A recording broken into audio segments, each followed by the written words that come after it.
ચૂંટણી પહેલા વચગાળાના બજેટમાં કર્મચારી વર્ગને સૌથી મોટી રાહત આપવામાં આવી છે. સરકારે 7 લાખ સુધીની આવક પર ઇન્કમ ટેક્સ શૂન્ય કર્યો. 7 લાખ સુધીની વાર્ષિક આવક ધરાવનારને ઇન્કમ ટેક્સમાંથી મુક્તિ જાહેર કરાઈ છે. ઇન્કમ ટેક્સ ભરનારા લોકોને કોઈ નવા પ્રકારની રાહત નથી મળી રહી. ટેક્સ પ્રોસેસિંગનો સમય 93 દિવસથી ઘટાડીને 10 દિવસ કરવામાં આવ્યો છે. દેશમાં ડાયરેક્ટ કે ઇનડાયરેક્ટ ટેક્સમાં કોઈ જ ફેરફાર નથી કરાયો. સોવનર ફંડ માટે ટેક્સ છૂટમાં વધારો કરવામાં આવ્યો છે. દેશના રક્ષા બજેટમાં 11% વધારો કરવાની પણ જાહેરાત કરવામાં આવી છે.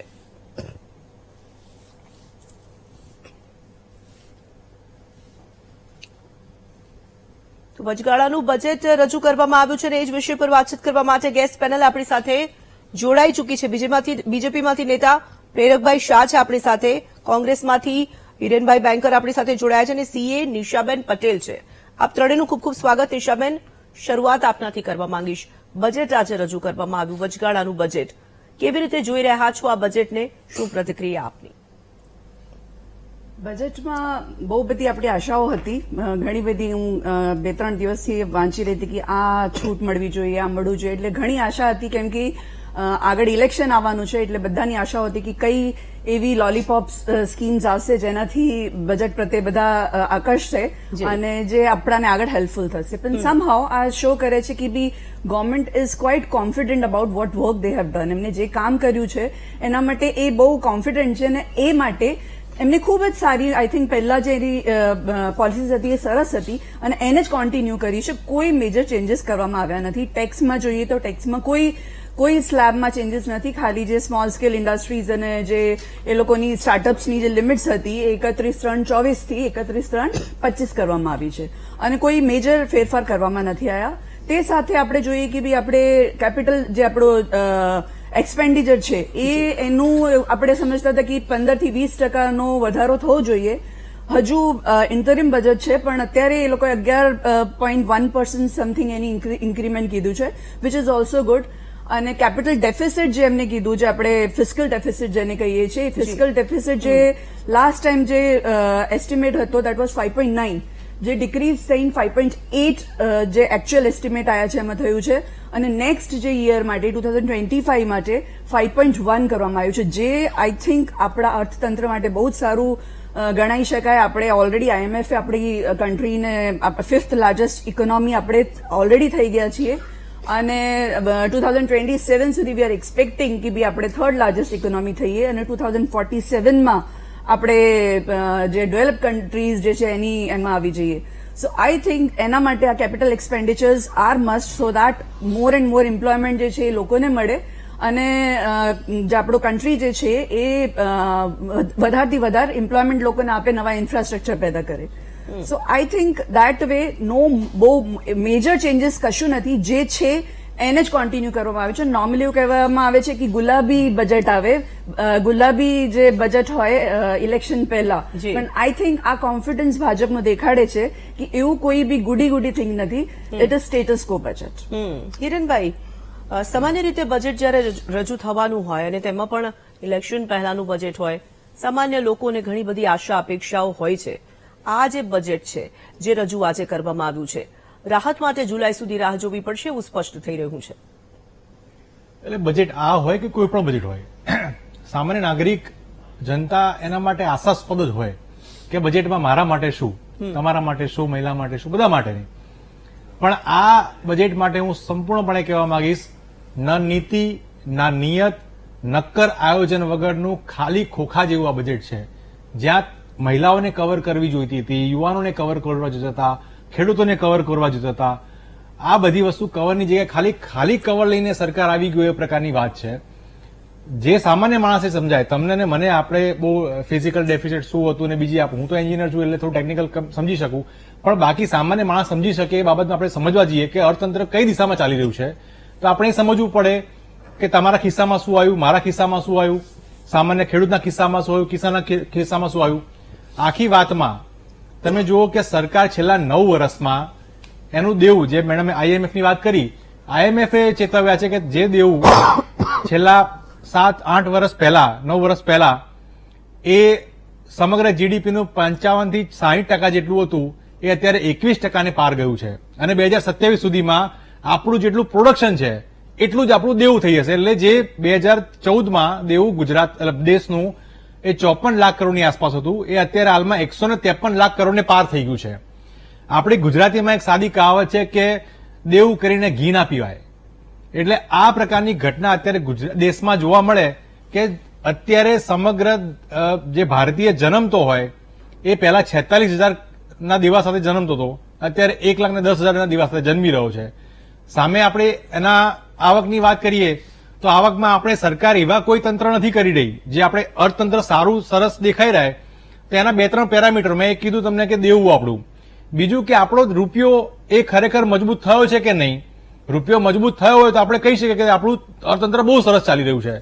પણ રૂપિયો તો સતત અડવાણીજીની ઉંમરને પાર કરી ગયો, મોદી સાહેબની ઉંમરને પાર કરી ગયો અને હવે આપણે જે પ્રમાણે ટ્રિલિયન ઇકોનોમીની વાત કરીએ છીએ એ તો ધીરે ધીરે વધી જ રહી છે. એમાં આપણે નવી કામગીરી નથી કરી. તમે એમએસએમઈ ની વાત કરીએ, એમએસએમઈ જે આ ખરેખર અર્થતંત્રનું ગ્રોથ સેક્ટર કહેવાય, મેન્યુફેક્ચરિંગ સેક્ટરમાં જે પ્રકારે 16-17માં જે એમ્પ્લોયમેન્ટ જનરેશન થવું જોઈએ એ અડધું થઈ ગયું. અને આખી આ 10 વર્ષની સરકારમાં જો મોટો આંચકો કહી શકાય તો કોરોનાનો આંચકો. એ જ વસ્તુ આપણે યુપીએ સરકારમાં જોઈએ તો એ વખતે ગ્લોબલ ઇકોનોમી ક્રાઇસિસ હતી. એટલે બંને સરકારમાં એક મોટો ઝટકો આવ્યો હતો. તેમ છતાં એ 10 વર્ષ યુપીએ સરકારમાં 2 વખત જીડીપી 10 પોઈન્ટની ઉપર ગઈ હતી. જ્યારે અત્યારે પણ જીડીપીની આપણી વાત કરવા જેવી જ રહી નથી. આપણે બહુ ડાઈ સરસ વાતો કરીએ પણ અંતે તમારા અને મારા ખિસ્સામાં કશું આવતું નથી. ભારતના દેશના માથે દેવું વધી રહ્યું છે અને આ જ વસ્તુ કહી રહ્યું છે કે આજે પણ મોંઘવારી જે વધી રહી છે એ આપણે જયારે લેવા જઈએ ત્યારે ખબર પડે છે. સરકારે બેઝ સેન્ટર બદલી નાખ્યું છે એટલે મોંઘવારીના આંકડા ઓછા દેખાય, પણ તમે જયારે લેવા જાઓ વસ્તુ ત્યારે તમને ખબર પડે કે વસ્તુ કેટલી મોંઘી થઈ છે. પ્રેરકભાઈ, શું કહેવું છે આપનું? આ બજેટ ગામ, ગરીબ, કિસાન, ખેડૂત, દલિત, શોષિત, વંચિત, યુવા અને મહિલા આ તમામની આશા અને આકાંક્ષાઓ પૂરું કરનારું બજેટ છે. આ બજેટ જે છે ઇન્ફ્રાસ્ટ્રક્ચરને વધારનારું, રોજગારનું સર્જન કરનારું, જીડીપીને ગતિ આપનારું, વર્તમાન વૈશ્વિક જે આર્થિક પરિસ્થિતિમાં છે એમાં ભારત એક ચમકતો સિતારો બનીને ઉભર્યું છે અને ટકી રહે એ પ્રકારનું અને ફ્યુચરિસ્ટિક બજેટ છે. જે બેને વાત કરી કે આની અંદર કેપિટલ એક્સપેન્ડિચર ઉપર ખૂબ મોટા પ્રમાણમાં ફાળવણી કરી છે અને કેપિટલ એક્સપેન્ડિચરમાં સરકાર બંને રીતે ફાળવણી કરી શકે. એક રેવન્યુ એક્સપેન્સ અને બીજો કેપિટલ એક્સપેન્ડિચર. રેવન્યુ એક્સપેન્સમાં એક અનુમાન એવું કે સરકાર 100 રૂપિયા ખર્ચે તો 90 રૂપિયા જ ઇકોનોમીમાં આવે છે, પરંતુ જયારે કેપિટલ એક્સપેન્ડિચર કરે ત્યારે 100 રૂપિયાની સામે પહેલા જ વર્ષે 250 રૂપિયા જેટલી ઇફેક્ટ આવે છે અને બીજા વર્ષે 4.5 ટાઈમ્સ એટલે 450 રૂપિયા જેટલી થાય છે. એક ઉદાહરણ આપું કે એક એરપોર્ટ બને છે તો એરપોર્ટ બને ત્યાં મેટલની પણ જરૂર પડે છે, સિરામિકની પણ જરૂર બને છે, સિમેન્ટની પણ જરૂર પડે છે, સેન્ડની પણ જરૂર પડે છે, બ્રિક્સની પણ જરૂર છે. એટલે મલ્ટીલેયર ઇફેક્ટ આવે છે આની. અને આ જ વસ્તુ તમે જોવા છે રેલવે બજેટ જે 2013-14નું જે છેલ્લું બજેટ હતું એના કરતા 10 ગણો વધારો થયો છે રેલની અંદરના ખર્ચાની અંદર. અને જે વંદે ભારત ટ્રેનની જે વાત કરતા હતા અત્યારે જે કહેવાય કે અમદાવાદથી જ અમદાવાદ મુંબઈ, અમદાવાદ જામનગર, અમદાવાદ દર અઠવાડિયે એક નવી વંદે ભારત ટ્રેન પડી રહી છે. એટલે સરકારે જે પ્રકારે કેપિટલ એક્સપેન્ડિચર કર્યો છે અને કેપિટલ એક્સપેન્ડિચર જે છે એ ઇકોનોમીનું જે કહેવાય કે એક પ્રકારનું એન્જિનનું કામ કરે છે. તો એની ઉપર સરકારનું ફોકસ છે. એમએસએમઈની વાત થઈ તો આ સરકારે જે એમએસએમઈ માટે આપ્યું છે આજે 100 કરોડ રૂપિયા સુધીના કોઈ પણ સરકારનો ઓર્ડર હશે તો એમાં કમ્પલસરી 20% ઓર્ડર એમએસએમઈને આપવા પડશે. એ આ સરકારે અત્યારે લાવી છે. અને 5 લાખ કરોડની emergency credit line guarantee scheme એ પણ આ સરકારમાં આવી છે. ડિફેન્સની વાત કરીએ તો 6,20,000 કરોડ રૂપિયા અને એમાં પણ ગયા બજેટની અંદર હતું કે 75% ઇન્ડિજીનિયસ કંપનીમાંથી આ વખતે 78%ની લિમિટ કરી છે. એટલે કે કુલ જે એના ઓર્ડર હશે એમાંથી 78% એ ભારતીય કંપનીનો ઓર્ડર મળશે અને ટોટલ થઈને 962 વસ્તુ એવી નક્કી કરવામાં આવી છે કે જે વિદેશથી મંગાવવામાં નહીં આવે, ભારતમાં જ બનશે.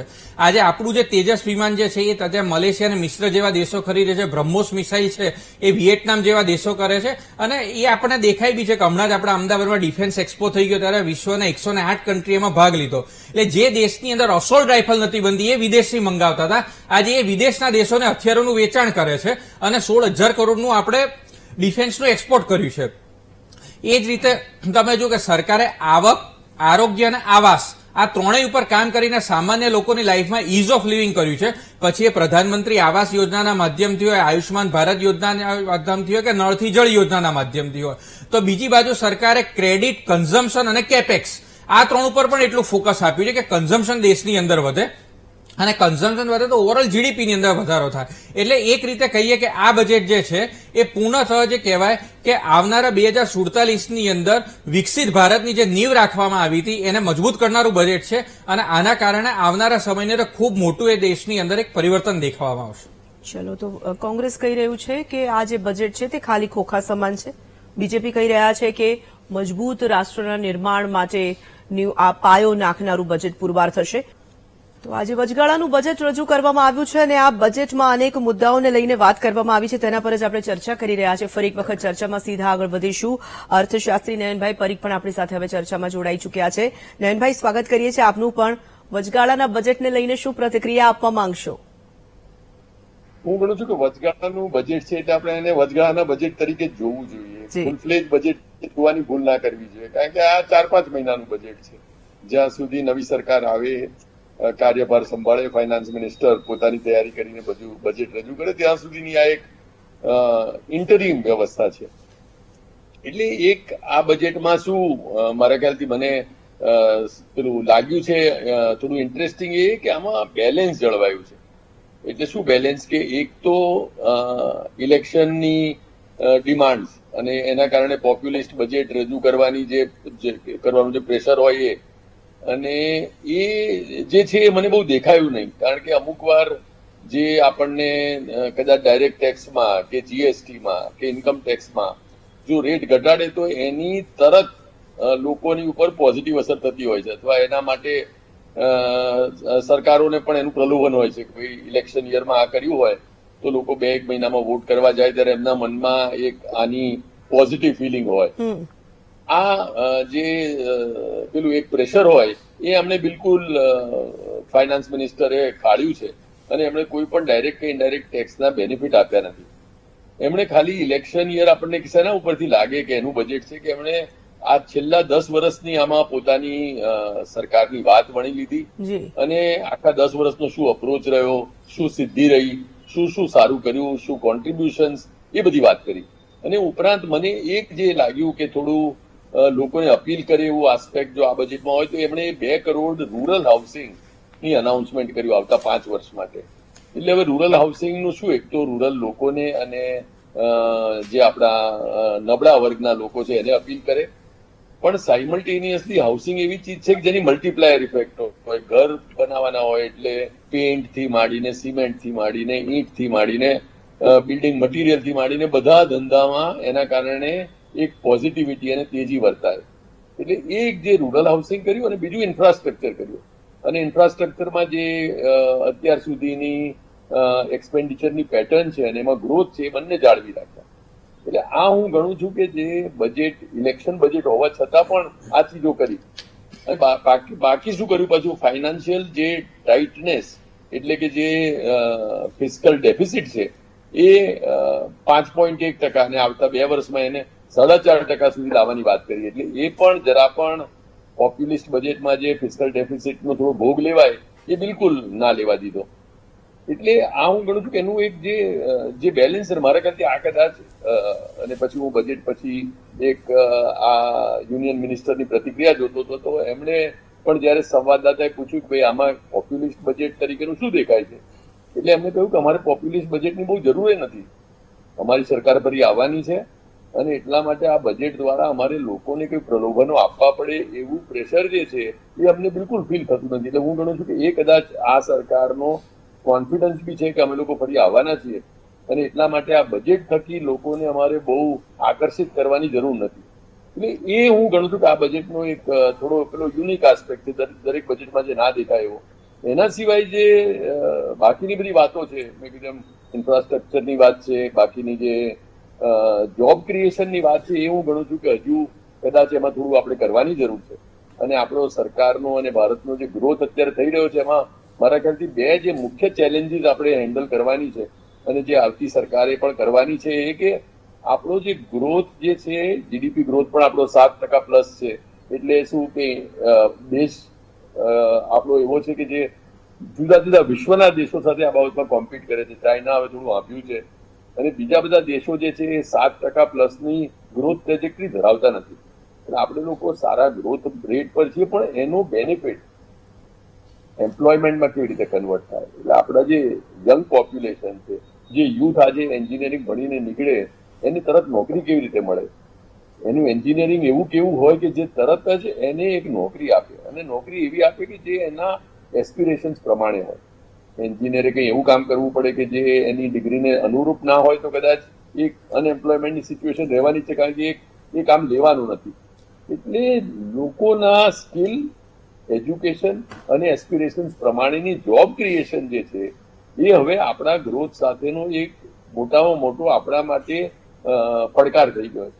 અને એ આપણે ગ્રોથની સાથે એમ્પ્લોયમેન્ટ વધે, અને આપણો અનએમ્પ્લોયમેન્ટનો રેટ છે મારા ખ્યાલથી છેલ્લા 10 વર્ષમાં આપણે બહુ જ ચસકાવીને એને નીચે લાવી શક્યા નથી. એટલે અનએમ્પ્લોયમેન્ટ લગભગ એની એ રહી છે. હવે કદાચ આંકડાઓ જોઈએ તો એની અલગ અલગ વાતો થઈ શકે, પણ અનએમ્પ્લોયમેન્ટ આપણે ત્યાં હજુ ચેલેન્જ રહી છે, અને એ મારા ખ્યાલથી આપણે એડ્રેસ કરવાની છે આ બજેટમાં, અને આવતા વર્ષ દરેક બજેટમાં એ હેન્ડલ કરવાની છે. અને બીજું ઇનઇક્વાલિટી, આપણે ત્યાં જીડીપી ગ્રોથ છે, પણ જે આપણો 80 કરોડ લોકોને આપણે જો ખાવાનું પૂરું પાડીએ છીએ તો એનો અર્થ એ છે કે એ લોકો પોતાની મેળે, પોતાની આવક થકી રોટી કપડા મકાન છોડી દે, રોટીમાં પણ તકલીફો મહેસૂસ કરે છે. એટલે આપણે એ લોકો માટે આવતા વર્ષોમાં કામ કરવાનું છે, અને જીડીપી ગ્રોથની બેનિફિટ એમના સુધી પહોંચે, અને એના કારણે આપણે 80 કરોડમાંથી ઓછામાં ઓછા લોકોને અનાજ પ્રોવાઈડ કરવું પડે, અને એ લોકો પોતાની મેળે ગરીબી રેખાથી બહાર આવે. એટલે આવનારા સમયમાં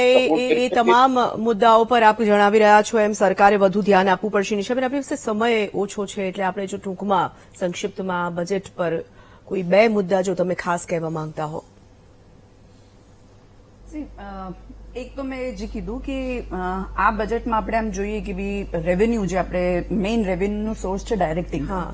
હવે ડાયરેક્ટ ટેક્સેશનના થ્રુ આપણાને ઇન્કમ વધી છે, પણ એની સામે જે I think most of the આપણા જે લોકોની અપેક્ષાઓ હતી કે બી આમાં કન્સેશન્સ કોઈ બી રીતમાં કોઈ બી ડિડક્શન્સ મળે, કે પછી સેલરીડ પર્સન છે એમની 50,000ની લિમિટ વધે, સ્ટાન્ડર્ડ ડિડક્શન જે આપણાને છે એની લિમિટ વધે, પછી જે નીચે આપણાને 80C માં વધારો થાય. પણ આપણે જોઈએ તો 2014 થી એની એજ પ્રોવિઝન ચાલી આવી રહી છે, એમાં કોઈ બી ચેન્જીસ નથી. તો એ વસ્તુનું ચોક્કસપણે કઈ લાવ્યા હોત તો એ એક બેલેન્સ મારા હિસાબે ગણાત. બીજી વસ્તુ મને એવું લાગે છે કે ઓવરઓલ જે જોઈએ તો શિક્ષણના રિલેટેડ હું એવું કહીશ કે બી નોર્મલી આપણે જોઈએ તો મોસ્ટ ઓફ ધ આપણા જે ઇન્ડિયાના લોકો છે, વિદ્યાર્થીઓ છે, આઉટ ઓફ ઇન્ડિયા જાય છે. એના માટે નો ડાઉટ આમાં આ બજેટની અંદર ઘણી બધી વાતો એમને કીધી ગિફ્ટ સિટીમાં, ને એમાં આપણે આપણું એ રીતનાનું કરીએ કે બી લોકો અહીંયા જ આપણા વિદ્યાર્થીઓ ભણે. પણ આઈ થિંક એ સ્ટ્રોંગલી હજુ લેવામાં આવે તાકી જે આપણા ઇન્ડિયાના સ્કિલ્ડ, જે બહુ જ સારી ઇન્ટેલિજન્ટ જે સ્ટુડન્ટ વર્ક છે એ બહારના કન્ટ્રીઝમાં ના જાય અને આપણા કન્ટ્રીને વિકસિત કરે. બિલકુલ, એટલે એ સ્કિલનો ઉપયોગ આપણા દેશના વિકાસ માટે આપણે કરી શકીએ. હિરેનભાઈ, જો એક જ મુદ્દામાં કહેવું હોય તો આ બજેટને શું કહેશો આપ? મને એક વાત એવું કહેવી પડે કે આશ્ચર્ય લાગે કે જ્યારે પણ ઇલેક્શન કોઈ સ્ટેટ હોય ત્યારે એમનું એક સંકલ્પ પત્ર આવતું, ત્યારે જે અર્થશાસ્ત્રીઓ બેસીને જે એમના માટે સંકલ્પ બનાવે છે કે 450માં બોટલ આપીશું, તમને 100 યુનિટ ફ્રી આપીશું, તમને આ ફ્રી આપીશું, ને બીજું ને ત્રીજું, એ બધા અર્થશાસ્ત્રીઓ આ બજેટમાં ક્યાં ખોવાઈ જાય છે ખબર નથી પડતી. જો ત્યાં તમે એ વસ્તુ આપી શકતા હોય તો આ આટલા મોટા સરસ બજેટમાં જયારે તમે સારા વોટ સાથે 156 સાથે બેઠા હોવ અને આટલા બધી સીટો તમારી પાસે હોય ત્યારે તમે કેમ નથી આપી શકતા? બીજું કે તમે જે ગ્રોથની વાત કરી રહ્યા છો, યુપીએ દરમિયાન 8.1% સરેરાશ ગ્રોથ રેટ હતો, તેમ છતાં તેનું જે ડેફિસિટ હતું એ 4.1% જેટલું હતું. આજે ગ્રોથ રેટ તમે જો 7ની સરેરાશ પહોંચતી છે તો કેવું નથી, અને આપણે જજુમી રહ્યા છે કે ડિફિસિટ 5 પોઈન્ટની આસપાસ કરી શકીએ. આજે 5 પોઈન્ટ 13% જેટલું છે. સામે તમે નવા ગ્રોથની નવાની વાત કરી રહ્યા જગ્યાએ તમે એરપોર્ટ વેચી રહ્યા છો. એર ઇન્ડિયા વેચાઈ ગયું બેન, LIC ડિસેન્ટમેન્ટ કરી રહ્યા છીએ, જે સરકારી એરપોર્ટ છે વેચાઈ ગયા છે, બંદરો વેચાઈ ગયા છે. એટલે નવા ગ્રોથ, નવા લોકોની જનરેશન માટેની આમાં કોઈ સ્કોપ દેખાતો નથી. IMF અને અલગ અલગ કેન્દ્રીય એજન્સીઓ દ્વારા જે સર્વે કરવામાં એમાં 45%નો સૌથી મોટો બેરોજગારી. મારે પ્રેરકભાઈની ફાઇનલ કમેન્ટ જોઈએ છે. પ્રેરકભાઈ, આ બજેટ એ વૃદ્ધિ ઉપર ધ્યાન આપનારું સમાવેશી બજેટ છે, પબ્લિક અને પ્રાઇવેટ ઇન્વેસ્ટમેન્ટ ખેંચનારું સાથે સાથે કન્ઝમ્પશન વધે ને ટેકનોલોજી આધારિત વિકાસના ક્લાઇમેટ ચેન્જ ઉપર ફોકસ રાખનારું ઇન્ફ્રાસ્ટ્રક્ચરને મજબૂત બનાવનારું બજેટ છે. બાકી કોંગ્રેસ વાળાને તો કેવું છે કે હવે ઇટાલિયન ચશ્મા પહેર્યા હોય તો એમને ન દેખાય સ્વાભાવિક છે. અને મારે બાકી ચલો આપણી પાસે સમય ઓછો આપણે પોતે છે. કીધું કે આક્ષેપ NEP પ્રતિ માં 6% આક્ષેપનો સમય નાખીશું. નથી રહેતો. અને 3% આપ ઓછા તમામનો આપણે ખૂબ ખૂબ NEP માં આભાર invest અમારી કરી સાથે ચર્ચામાં જોડાવા માટે. તો નિર્મલા સીતારમણે સતત 6ઠ્ઠી વખત આજે તેમનું વચગાળાનું બજેટ તેઓએ રજૂ કર્યું છે. અનેક મુદ્દાઓ પર વાત થઈ શકે, પરંતુ રાહત માટે જુલાઈ સુધી રાહ જોવી પડશે તેવું આ બજેટ પરથી અત્યારે હાલ તો લાગી રહ્યું છે.